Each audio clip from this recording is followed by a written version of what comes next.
Hey there, Kathy. Are you around? I've been trying to reach you. Hello? Can you hear me? I'm sorry for the delay. I was caught up with some work. And I thought we had agreed that you wouldn't call me that. Oh, what work could possibly keep you so busy? Let me guess. Is it gaining weight? You're overstepping your boundaries now. Please kindly refrain yourself from saying whatever nonsense comes to your mind. Oh, come on. Don't tell me what I can or cannot say, especially when it seems like you're the one who is incapable of doing anything productive. Like getting a job, for instance. That's not true. Like I said, I'm working. What do you think I meant by that? Really? Working on what exactly?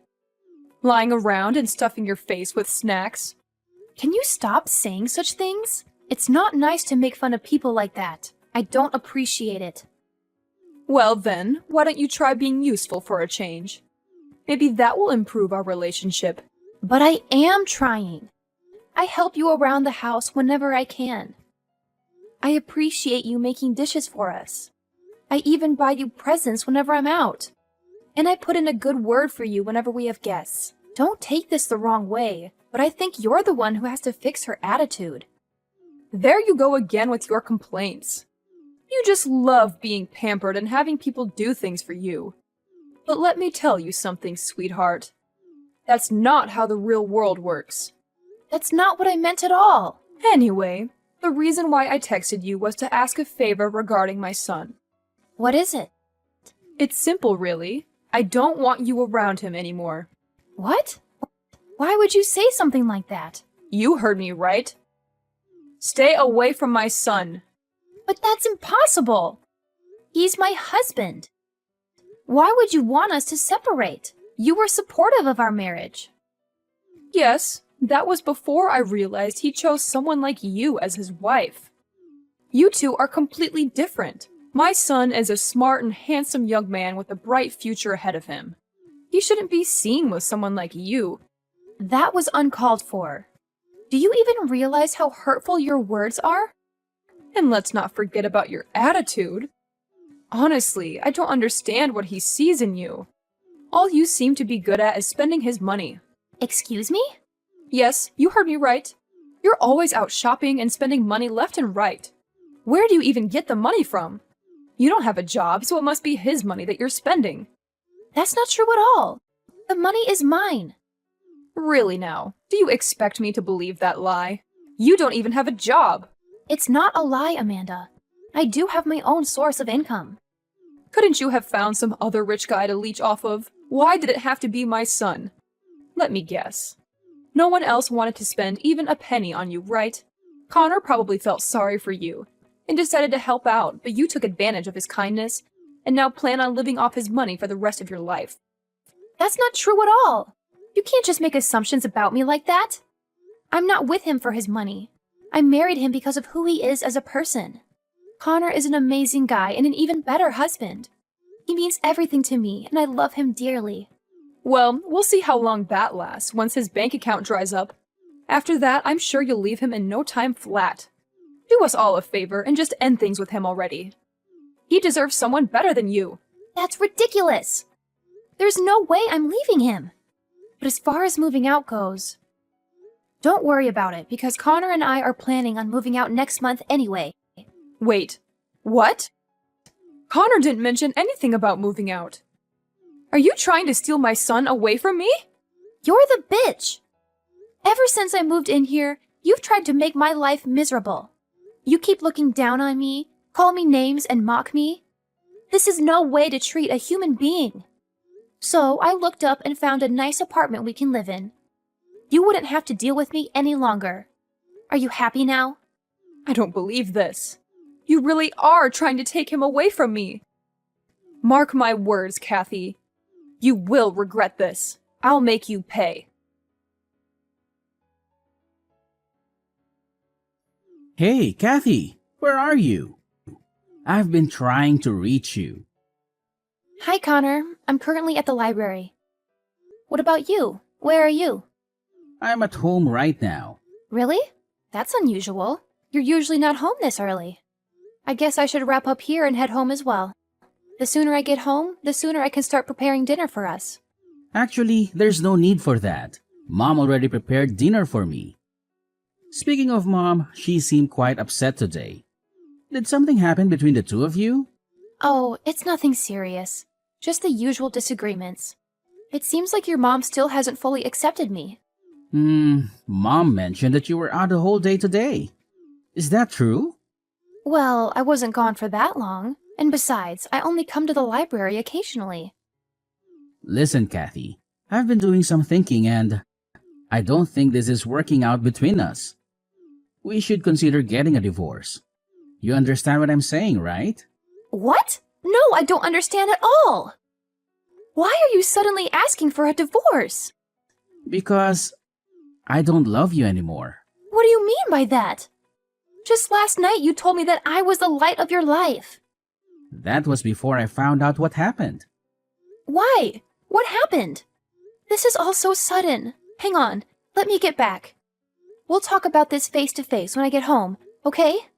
No, it's not okay. I've made up my mind and my decision is final. But why? As your wife, don't I deserve to know why you want a divorce? Because you're useless. You don't help around the house. You don't care for my mom. Hell, you don't even take care of yourself. Just look how much weight you've gained. You weren't this big when I married you. I'm trying my best to help your mother around the house, and you know it. I do the dishes, clean the kitchen, vacuum the house, volunteer to go shopping when no one else wants to. And yet, I still have to listen to her complain about me all day. I'm finding it difficult to manage my time and energy with all the household work and my personal work and everything. Yeah, right. Next you're gonna complain that I'm a bad husband. What's wrong with you? Why do you suddenly want a divorce? What's happened? You, Kathy. You happened. I can't believe you treat my mother this way. Mom told me that you called her a bitch. Is that true? She called me a bitch first. That's no excuse to disrespect your elders like that. Fine. I admit I shouldn't have said that. I was wrong. I'm sorry. I'll apologize to her personally when I come home. But don't you think it's a little extreme? Are you divorcing me over this? It really affected her. She's been so sad the whole day. What's worse is that when I ask you what happened, you said it's nothing. Are you that heartless? You're making a big deal out of nothing. The last time I talked to your mom, she seemed fine. She was her usual criticizing self. She definitely said way more hurtful things to me. It's not just that. I've been noticing the way you behave around her. You're always complaining that she dislikes you, that she calls you names, etc. I understand that my mother can be a handful at times, but all you do is to complain about it. Besides that, you're almost never home. Even now, you left to be in the library while my mother is here, all sad and alone. I can't have a selfish wife. You're supposed to take care of her when I'm not around. Selfish? Your mother has been breathing down my neck ever since we got married. She keeps insulting me and keeps arguing with me on everything. But you never take my side. You kept telling me that I shouldn't react to what she says. So I come to the library to ease my mind. You didn't mind when I asked you to head to the library every now and then, so why is it a problem now? Because I feel you're always there. You're never home. How would you know? You're always at work. Mom told me. I see. And was it your mom who suggested you get divorced? Yes, we've been talking about it for a few days now. I don't appreciate how you talk back to her. Not to mention the tone you use with her. I've lectured you about this before, haven't I? But you just don't listen. If you can't change your attitude, then I don't think we can be together anymore. It's that simple. Are you even listening to me? I'm your wife. Why don't you ever hear my side of the story for a change? You always pick your mom over me. What did you expect? She's my mom. I can't say no to her. So, what she says becomes absolute? Is that it? Have you ever even seen how your mom treats me? That's enough. I won't let someone talk to my mother like that. What about me? I've been working my butt off to provide for the family.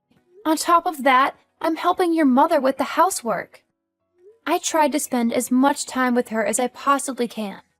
I've even tried to ignore her comments. But sometimes they really get to me, you know? At first, I was able to tolerate it because I knew I had your support. But these days, it's like you're a completely different person. Why are you acting so differently? That's not who I married. My Connor is kind and loving. He's thoughtful and fulfills all his duties as a husband and looks out for his wife. I don't understand why you're being so cruel. Cruel, huh? Just because I have been giving you your usual allowance, I'm cruel? If that's how you feel about me, then fine. Let's just get a divorce and end things here. As if I need your allowance. I make enough money on my own. What I need from you is a partner that has my back. Make enough money? Doing what? Writing articles? Yeah, right. Just because you got lucky with your freelancing career doesn't mean it'll last long. I reckon it'll only take you a month or so to start losing clients. It's all downhill from there. After that, you'll come crawling back to me for your allowance. Okay, rude. And who are you to tell me I'll fail? A good husband should support his wife. And what is it with you and your mother looking down on me all the time? I'll have you know that my clients are very loyal to me. More than you've ever been. But as far as the divorce goes, then fine. Let's get divorced. Wait, really? I can't live in a household where all its members look down on me. If you can't treat me right, then you are in no position to call yourself a worthy husband. Uh-huh. Anyways, do you think you can move up till the end of the month? I want to start my new month fresh. Don't worry, I'll leave.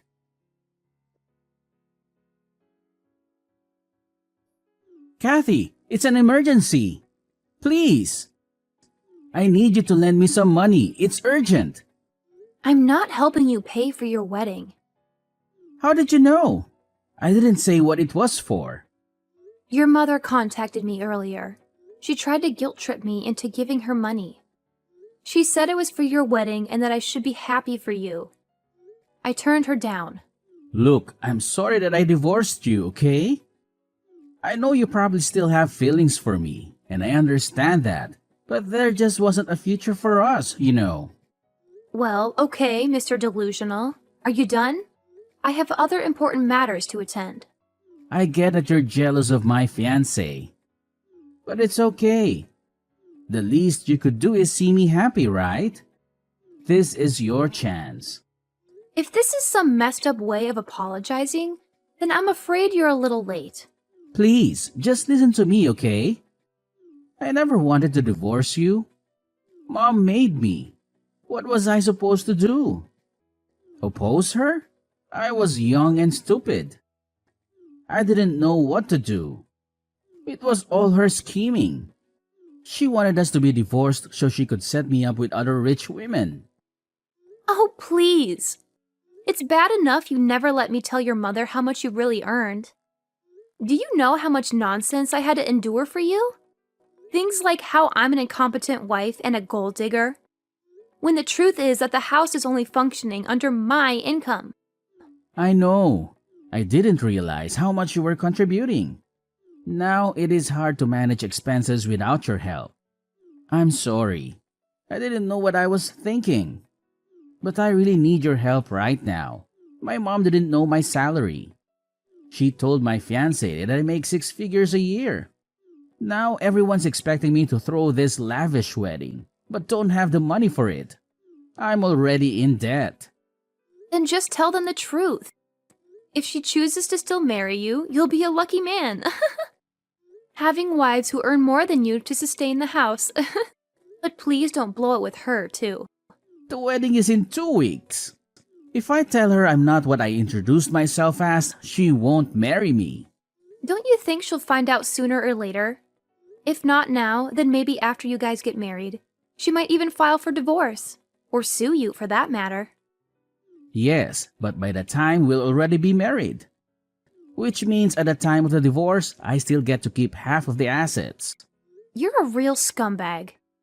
They say women are gold diggers. Clearly, they haven't met you. Please, I'll do anything. Just help me with this wedding. I'm begging you. You got yourself into this mess, so you fix it. Quit bothering me. I'm going to block your number now. Wait, please. Hello? Are you still there? Hello?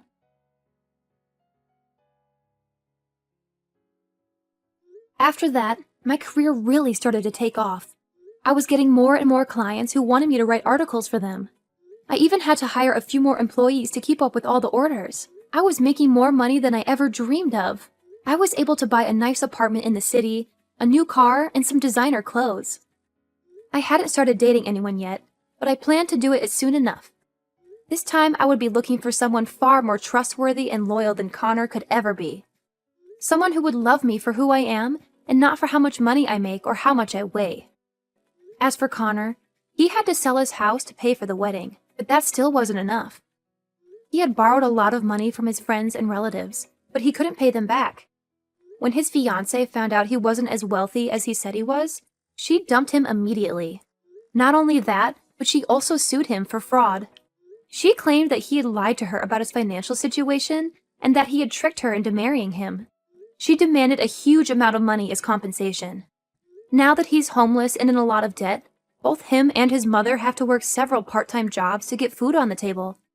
They have to live in a cheap motel and barely have enough to survive. It's a wonder how they'll make it through the winter, especially with the cold weather and the high heating bills.